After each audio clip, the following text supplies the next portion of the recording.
بسم الله الرحمن الرحيم.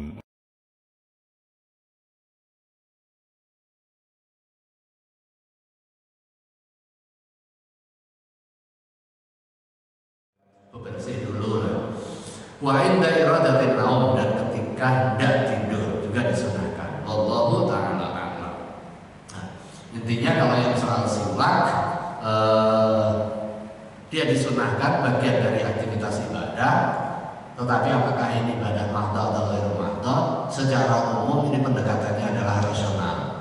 Itu bab soal tatayyub, bab soal kebersihan diri, dan juga menjaga hubungan dengan yang lain agar ketika kita hadir di satu majelis, terutama majelis aktivitas ibadah, itu orang yang hadir bersama kita nyaman. Faslun wa faraidul wudu sittah. Yang berikutnya fasal fardunya wudu itu ada 6. An-niyatu inda ghuslil wajhi. Nah, ini rukun yang pertama niat.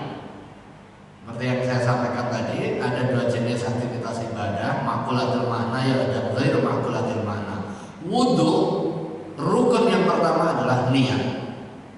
Berarti dia masuk kategori ghairu maqulatul makna. An-niyatu inda ghuslil wajhi. Niat pas membasuh muka. Niat itu rukun ibadah. Jadi kalau dalam konteks wudu dia rukun. Apa beda rukun dengan syarat? Kalau syarat sesuatu yang ada sebelum perbuatan dilakukan, dan dia tidak mempengaruhi sah apa enggaknya perbuatan. Ada atau tidak adanya perbuatan, tidak mempengaruhi ada atau tidak adanya perbuatan, karena dia bukan bagian dari perbuatan itu, tetapi dia ada mendahului. Jadi syarat sahnya salat, dia harus suci dari hadas dan najis. Dia nggak masuk rukun. Kalau kita sholat sementara nggak suci dari hadas, kita belum wudu, habis kentut, maka sholat kita nggak diterima. Sholat kita juga nggak sah. Karena ini babnya syarat sah. Kalau syarat wajib adalah terkait dengan taklif, pembebanan. Kalau nggak terpenuhi, ininya juga nggak boleh.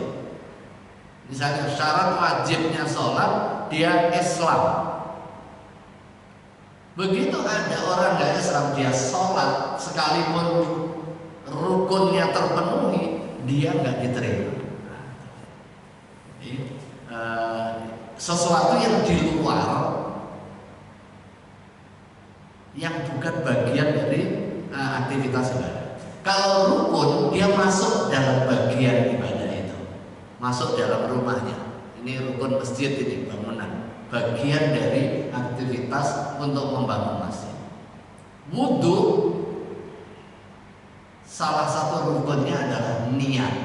Maka niat ini ada di dalam aktivitas wudu. Makanya niatnya inda ghuslil wajhi. Niat itu amalan hati, tetapi sudah dimulai pada saat kita aktivitas wudu, yaitu mulai pas kita membasuh muka. Sama dengan niat sholat itu pas takbiratul ihram. Jadi niat itu amalul qalbi, takbiratul ihram itu adalah amalul lisan, ruku itu amalul jawarih. Faraidul wudu sittah ada 6. Yang pertama niat inda ghuslil wajhi. Niat ketika membasuh muka. Iklam, ketahuilah anal wudu, bahwa sesungguhnya wudu lahu syurutun wa furud. Ada syarat, ada fardunya. Fasyurutu, syarat wudu, yang pertama Islam, al-Islam. Yang kedua wa tamyiz, dan mumayyiz dia. Wa tahuriyatul ma, dan airnya suci. Kalau wudu dengan air yang enggak suci enggak boleh. Wa adamul mani al-hissi, dan nggak ada penghalang yang hissi, kalau wasah seperti kotoran.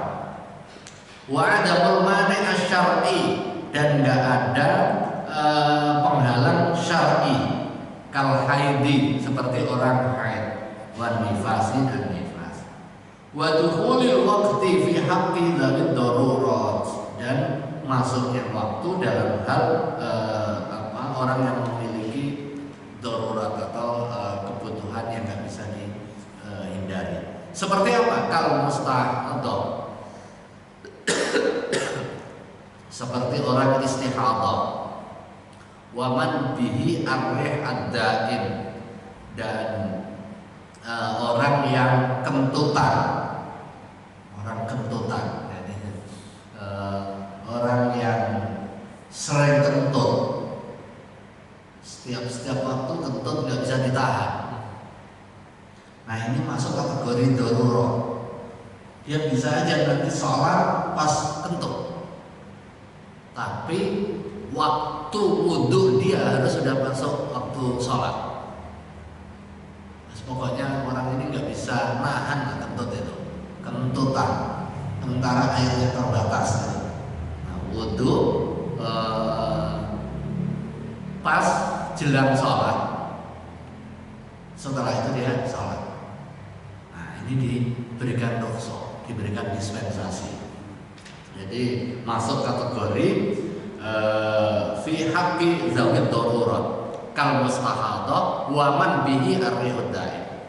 Wa amal furud fasittatun kama dzakarahu asy-syaikh. Tadi itu syaratnya wudu, dia muslim, dia mumayyiz, airnya suci, kemudian enggak ada manik hissi, enggak ada manik syar'i. Wa amal furud, adapun fardu wudunya fasittah, ada 6 sebagaimana disebutkan oleh Syekh. Yang pertama niat, liqauli sallallahu alaihi wasallam innamal a'malu binniyat.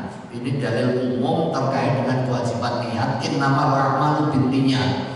Sesungguhnya amal perbuatan itu tergantung niatnya, dan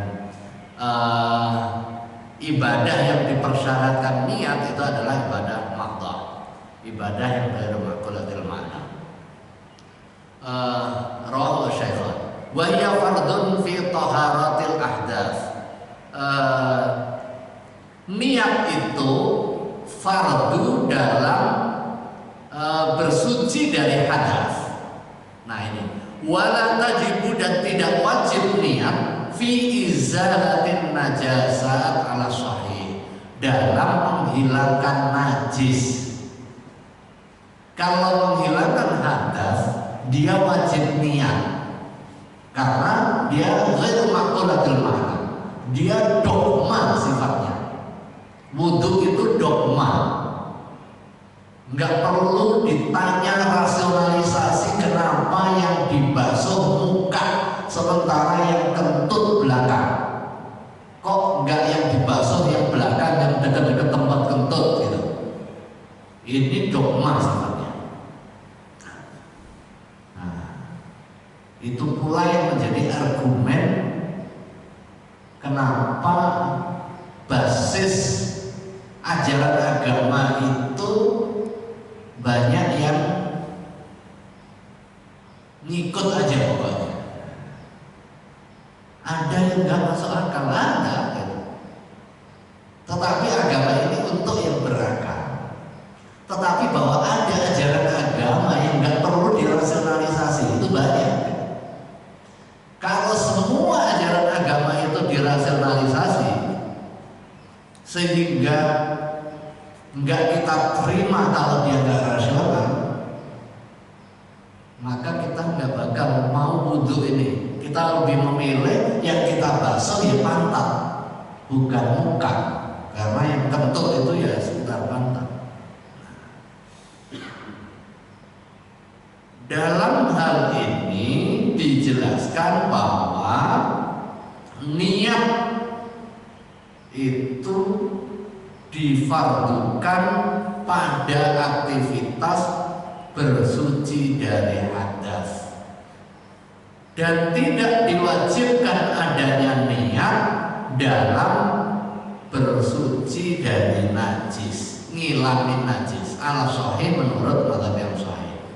Wal fardu dan pengertian fardu annal maksud minan najasat izalatuha. Maksud dari najis ini adalah menghilangkan najis. Wa hiya tahsulu bil ghusli, dan aktivitas menghilangkan najis itu cukup bil ghusli dengan membasuh. Bi khilafil ahdatsi, berbeda dengan hadas. Fa inna taharataha, karena sesungguhnya bersuci dari hadas itu ibadatun, jenis ibadah. Fataftaqiru, maksudnya ibadah mahdhah di sini. Fataftaqiru, maka butuh, maka fakir ila niyatin, kepada niat kasairil ibadat, sebagaimana jenis ibadah mahdhah yang lain. Kata qalahu ar-Rafi'i, demikian dijelaskan oleh Imam ar-Rafi'i. Wa syartu sihhatiha al-Islam, dan syarat sahnya ibadah menghilangkan hadas itu Islam. Fala yasihhu, maka tidak sah wudu'ul kafir, wudu'nya orang kafir. Wala ghusluhu ala sahih, li'anna niyyah ibadah, karena sesungguhnya niat itu ibadah.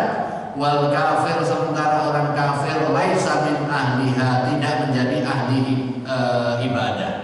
Wala tasihhu, dan tidak sah taharatul murtadi, bersucinya orang murtad, qat'an, sungguh taghlidhan alaihi, sebagai bentuk penghukuman kepada mereka. Wa waktu niyah al-wajibah, sementara waktu niat yang wajib inda ghusli awwal juz'in minal wajhi, ketika membasuh pertama bagian dari wajah.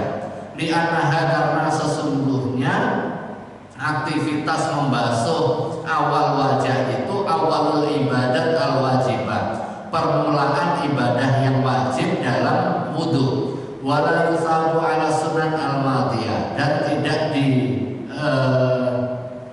disunahkan ala sunan al-madiyah, atas sunnah-sunnah yang lalu. Wa kaifiyatuha, jadi sebelum kita wudu kan ada sunnah-sunnahnya.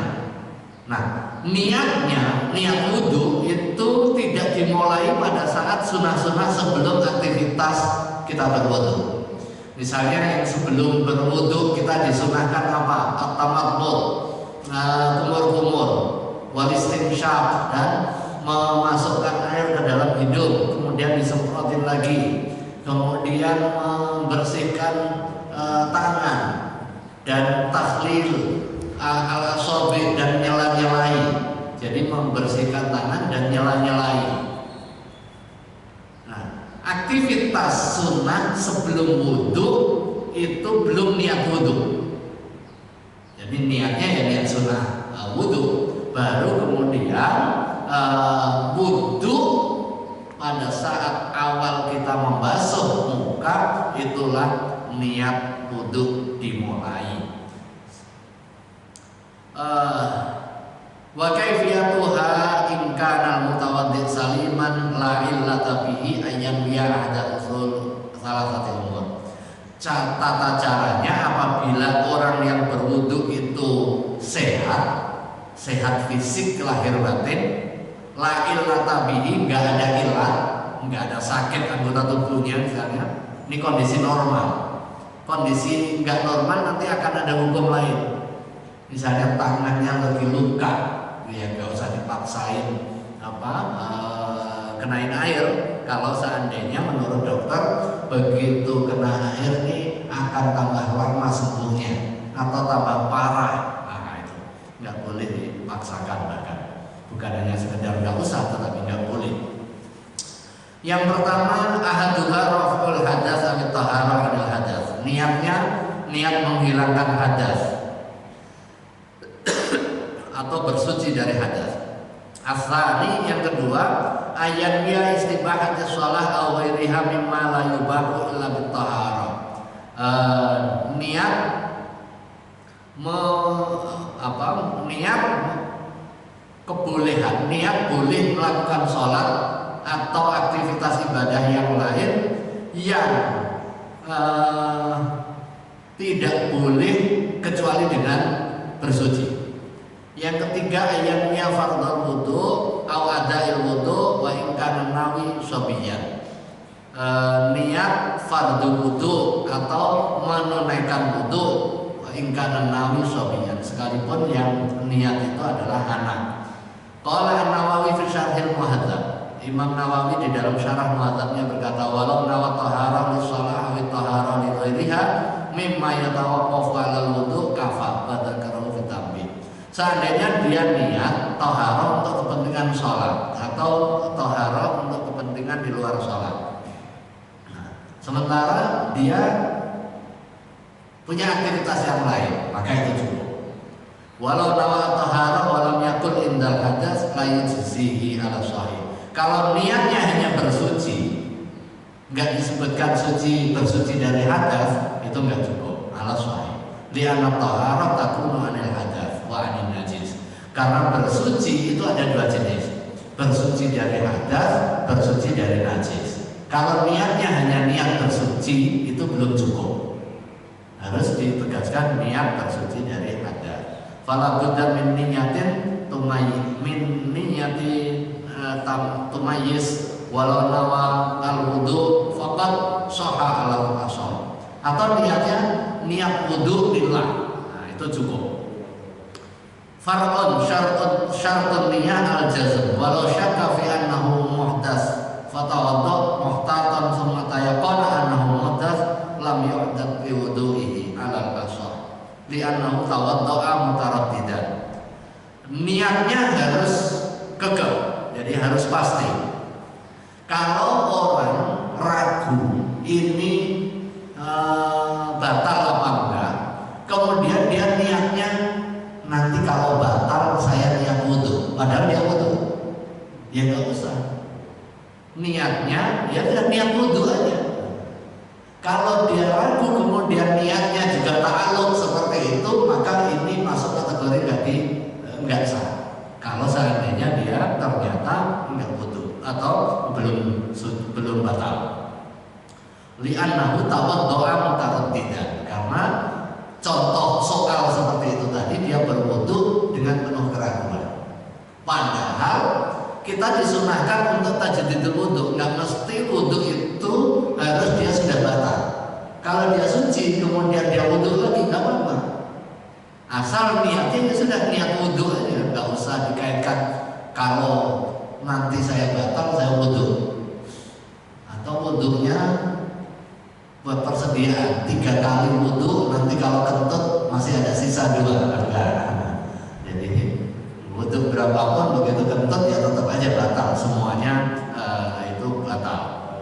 Walau tayaqqana annahu muhdath wa syakka fi annahu tadhhur thumma bana muhdath ajza'u qatan li anna al-asla baqa'ul hadath wa la yadurru taradduduhu.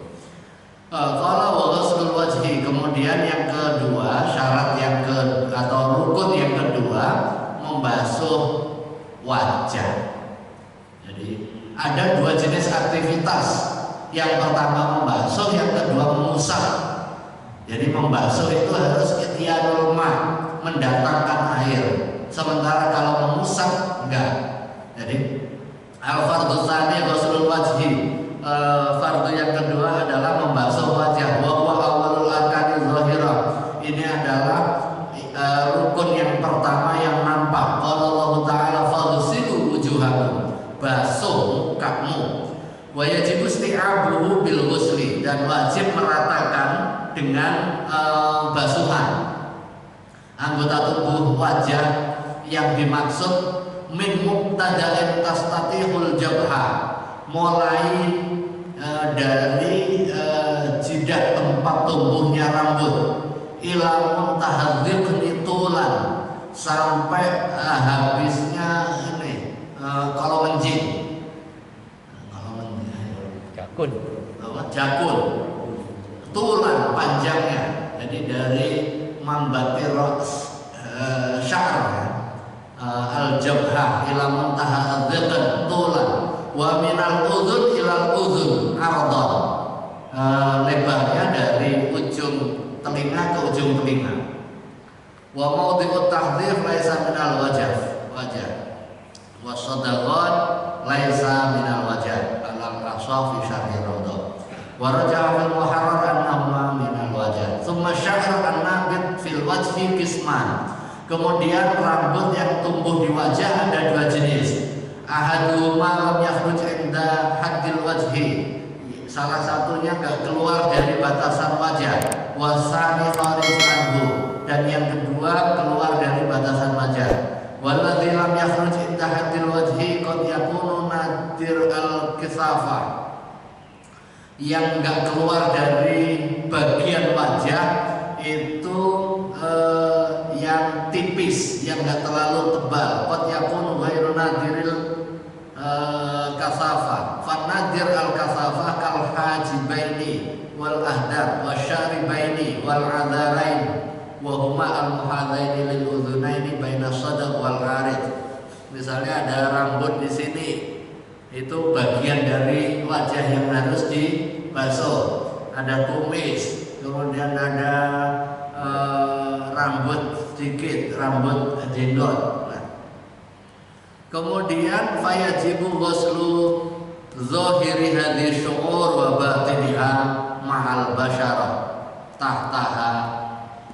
Fayajibu maka wajib ghuslu zahiri hadhihi syu'ur, membasuh zahir rambutnya, jadi luarnya, wa batiniha dan dalamnya, ma'al basyarah beserta kulit tahtaha di bawahnya. Wa in kasufa li'annaha minal wajah, sekalipun dia lebah, li'annaha minal wajah, karena sesungguhnya rambut yang tumbuh tadi itu bagian dari wajah. Wa amma sya'rul aridaini wa in kana khafifan wajaba ghuslu dhahirihi wa batinihi ma'al basyarah. Wa in kana kasifan wajaba ghuslu dhahirihi 'alal azhar. Seandainya dia tebal, wajaba ghuslu dhahirihi, wajib membasuh luarnya 'alal azhar. Walau khaffa ba'duhu wa kasufa ba'duhu, seandainya tipis sebagian dan tebal sebagian, farrajih anna lil khafifi hukmul khafif al mahad wa lil kathifi hukmul kathif al mahad. Menurut yang rajih, kalau yang khafif, yang berlaku khafif, yang tipis, berarti dia basuh luar dalamnya. Wa fi dhabitil khafif al kathif khilaf. Dalam batasan yang tipis atau yang tebal itu para ulama berbeda pandangan.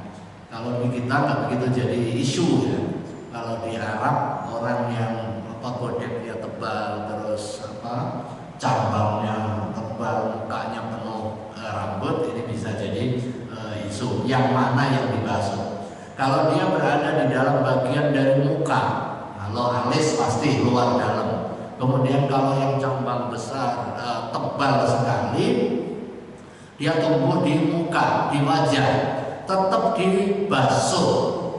Nah, dibasuhnya ada taflil, masuk ke dalam yang sekira al-basyarah, kulit nyampe air ke bagiannya.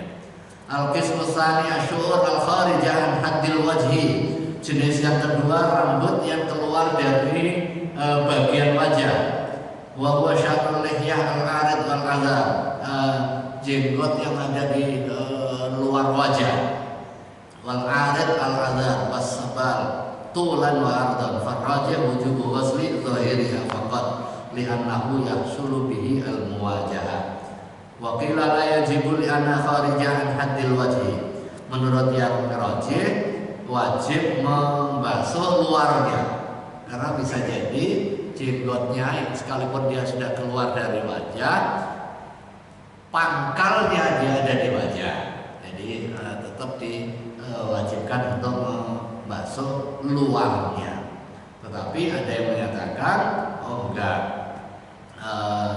wakila la yajibu, dan ada yang menyatakan enggak wajib, li'annaha, karena sesungguhnya rambut tadi kharijah an haddil wajhi, keluar dari batasan wajah, dia keluar.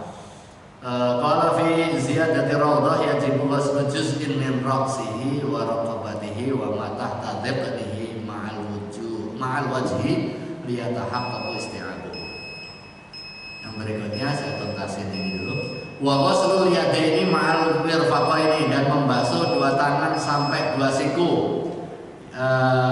Ini wa aidikum ilal marafiq, sampai siku. bukan berarti sikunya nggak masuk, tetapi sikunya masuk. Jadi ilal mirfaqo ini di sini dijelaskan ma'al mirfaqo ini beserta siku. Jadi bukan batasnya siku, tetapi beserta sikunya. Bimakna ma'a kama fi qoulihi man ansari ila Allah. Wa mas'u ba'di ra'si, mengusap sebagian kepala. Ini diusap posisinya. Mas'u ba'di ar-ra'si. Nah, yang mana menurut mazhab Syafi'i cukup sebagian saja.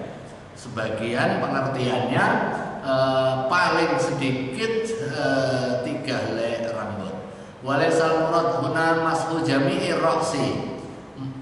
Wamsahu bi ru'usikum, di sini para ulama sepakat bukan membasuh seluruh kepala. Li hadits Mughirah radhiyallahu anhu, didasarkan kepada hadis Mughirah, anna Nabi sallallahu alaihi wasallam, sesungguhnya Nabiullah Muhammad sallallahu alaihi wasallam tawaddo'a berwudu wa masaha bi nasiyatihi wa ala imamatihi wa ala al-khiffaini, mengusap nasiyatihi dan wa ala imamatihi, dan atas serbannya, wa ala al-khuffaini, dan atas 2 khuf, sepatu kulitnya. Rawahu Muslim. Wali an-naman amar yadahu ala hamatil yatim sahha an yuqal masaha bi ra'sihi.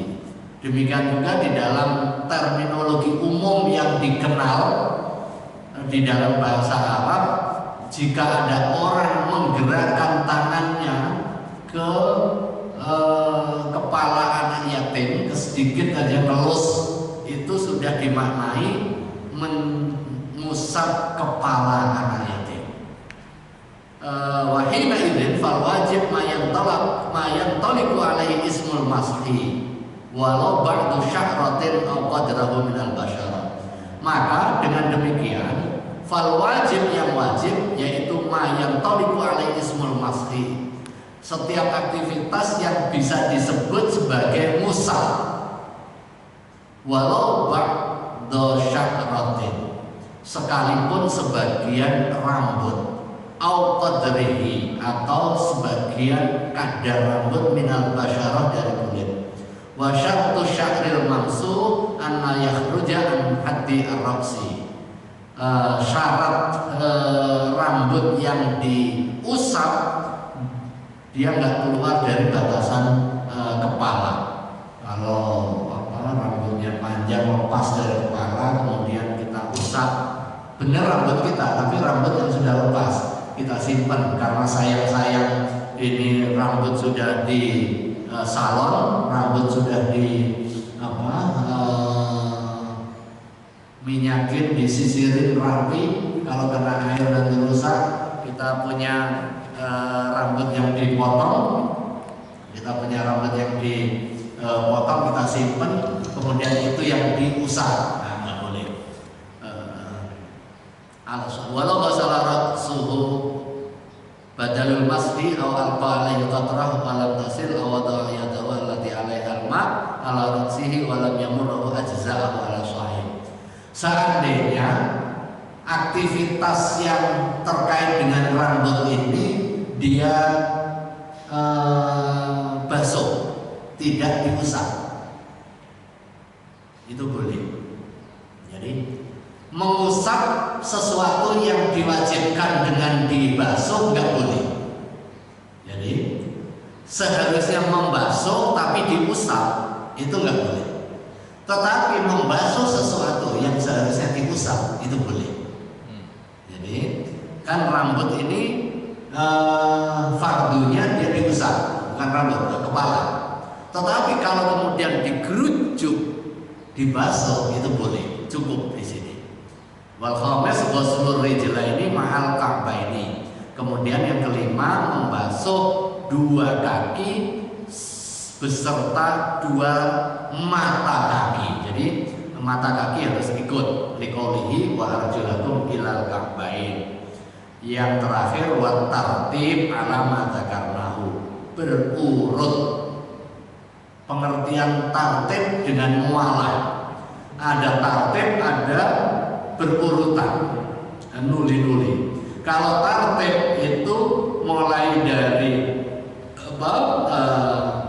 basuh muka, kemudian basuh dua tangan sampai siku, musab, kemudian basuh kaki. Nggak boleh dibalik kaki dulu, baru kemudian musabnya tadi lupa, baru kemudian diusap. Nggak boleh, harus tertib. Kalau mualah itu berurutan. Jadi kalau tertib itu urut, kemudian mualah itu bersegera. Jadi begitu habis basuh muka, nggak diselingi aktivitas lain. Itu pengertian mualah. Kalau mualah itu hukumnya sunnah. Misalnya kita wudhu, basuh muka, setelah itu kita ngomong ada ini apa? Iya. Atau kita benerin apa dulu? Itu dimungkinkan. Tapi keluar dari yang disunahkan. Yang disunahkan adalah mualah. Cuma kalau tertib itu bagian dari fardu, soal sesuai dengan urutannya. Faslun wa sunanuhu asyru khisal. Pekan depan sunnah wudu ada 10-an. Wallahu a'lam bishawab. Ada pertanyaan? Ya, satu aja. Ya. Terkait dengan wudu gitu, Dad. Kita kan wudu nih udah nih sekarang nih. Terus kita ada aktivitas segala macem gitu kan. Kemudian waktu duhur kita yakin ini kayaknya saya belum batal deh nih gitu. Ya. Kemudian kita langsung sholat gitu. Nah itu jeda antara waktu wudu pertama dengan yang sholat itu kan kita nggak tahu aktivitasnya, apakah memang tadi kita buang kentut atau apa segala macam gitu. Tapi kita yakin gitu bahwa ini kita masih ada wudu. Nah itu bagaimana tuh? Ya, prinsip dasarnya al-aslu baqa'u makana ala makana. Yang dijadikan dasar pijakan adalah awal di mana kita ingat secara yakin. Kalau ingat pertamanya adalah kita wudu dan nggak ingat sama sekali kalau kita batal atau melakukan aktivitas yang bisa membatalkan wudu, maka kita dihukumi wudu, gitu ya. Karena keyakinan kita pertama adalah ingat kita wudu. Al-yakin la yazulu bisyak. Keyakinan itu tidak hilang karena ada keraguan. Cuma basis keyakinannya harus pada derajat pasti bahwa yang kita ingat waktu itu kita wudu. Dan dalam rentang aktivitas itu kita tidak ingat melakukan aktivitas yang menyebabkan batalnya wudu. Nah, kalau yang terjadi seperti diceritakan, ya dia hukum asalnya tetap punya wudu. Atau begitu dia masuk waktu sholat, ya sah sudah. Cuma kalau seandainya dia wudu kemudian melakukan aktivitas-aktivitas yang diyakini dia batalkan wudu, dia ngaji, kemudian ketiduran, terus yang dimungkinkan alam secara umum itu menyebabkan aktivitas yang membatalkan wudu, sekalipun dia nggak ingat, berarti dia berwudu atau dia batal wudu. Jadi misalnya pengajian, ini kan salah satu yang membatalkan wudu itu apa? Tidur yang ghairu tamkin. Dia tidur, tadi ingat kayaknya saya tidur tadi. Nah berarti dia ingat akan aktivitas yang membatalkan wudu, sekalipun dia nggak kentut, karena kan yang membatalkan wudu nggak hanya kentut. Beberapa aktivitas yang bisa membatalkan wudu, misalnya persentuhan laki perempuan yang tidak mahram misalnya ya. Nah, tetapi kalau misalnya kita sudah jelas ingat kita wudu, setelah itu itu kita beraktivitas apapun dan nggak ada yang meyakinkan kita akan aktivitas yang menyebabkan batalnya wudu, maka kita tetap dalam kondisi suci dan kita boleh melakukan sholat.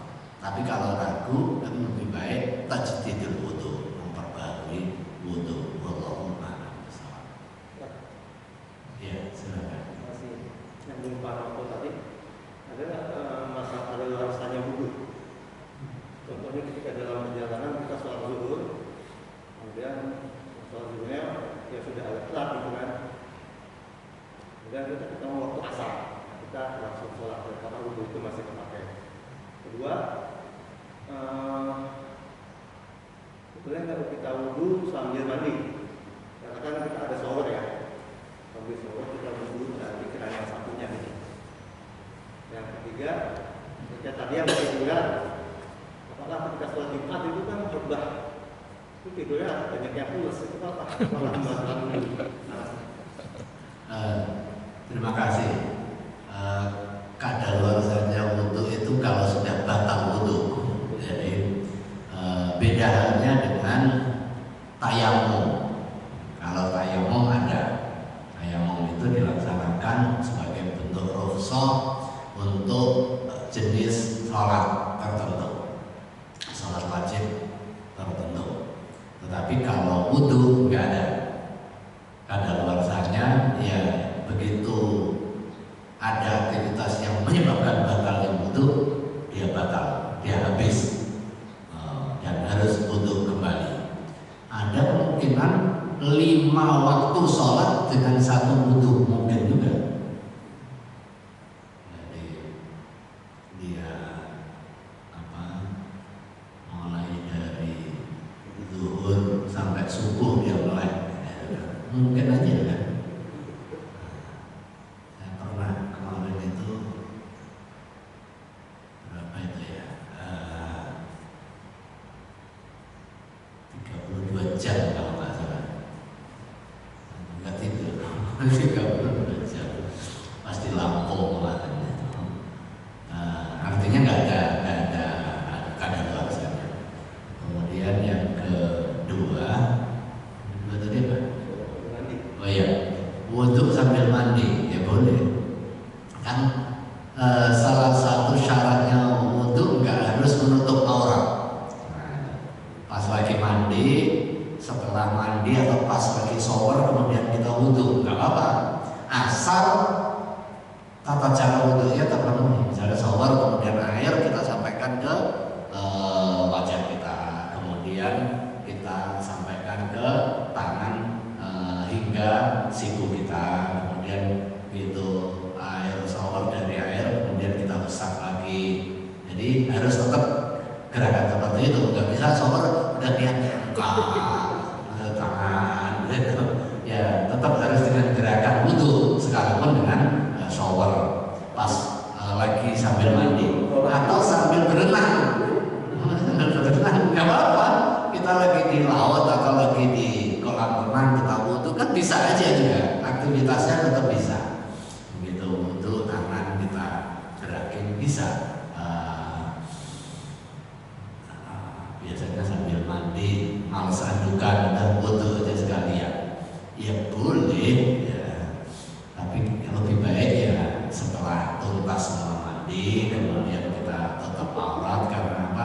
Pada saat kita wudu itu kan mendatangkan malaikat, biar malaikatnya nggak malu. Kemudian yang ketiga tadi orang tidur.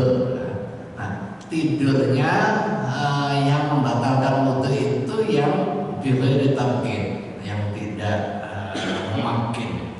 Jadi posisi tidur yang memungkinkan nggak membatalkan wudu itu tidur yang pada hakikatnya nggak terus amat ya.